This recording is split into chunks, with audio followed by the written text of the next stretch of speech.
দেশের মানুষ নতুন করে কোনো সিন্ডিকেট চায় না বলে মন্তব্য করেছেন শ্বেতপত্র প্রণয়ন কমিটির প্রধান দেবপ্রিয় ভট্টাচার্য। শনিবার বিকেলে চট্টগ্রামের একটি হোটেলে শ্বেতপত্র প্রণয়ন নিয়ে শুনানি পর্বে তিনি কথা বলেন। দেবপ্রিয় ভট্টাচার্য বলেন, সিন্ডিকেট থেকে বের হয়ে সুন্দর রাষ্ট্র প্রতিষ্ঠার লক্ষ্যে প্রতিনিয়ত সংগ্রাম করছে দেশের মানুষ। রাষ্ট্রের প্রতিটি অঙ্গ কোনো না কোনোভাবে দুর্নীতির সাথে জড়িত, যা ঠিক করা দেশের মানুষের জন্য আরেকটি চ্যালেঞ্জ বলেও মনে করেন তিনি। জনশুনানিতে চট্টগ্রামের নাগরিকরা বঙ্গবন্ধু টানেল, জলাবদ্ধতা, দ্রব্যমূল্যের লাগামহীনতা, সিডিএ ওয়াসার মতো সংস্থার নানা দুর্নীতি অনিয়মের কথা তুলে ধরেন। দেশের অর্থনৈতিক অবস্থা তুলে ধরতে 28শে আগস্ট দেবপ্রিয় ভট্টাচার্যের নেতৃত্বে 12 সদস্যের শ্বেতপত্র প্রণয়ন কমিটি গঠন করে অন্তর্বর্তী সরকার।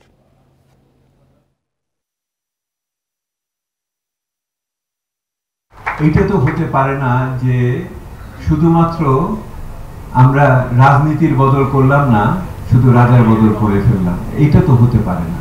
সেহেতু এই পুরোটার যারা আত্মত্যাগ করেছেন তাদের যে পরিবর্তনের চিন্তা, এই যে রাষ্ট্রের সংস্কারের চিন্তা, এটা হলো সেইটাই যে আমরা এক অত্যাচারীর বদলে আরেক অত্যাচারী দিয়ে আমরা এটাকে বিকল্প হিসেবে দেখছি না।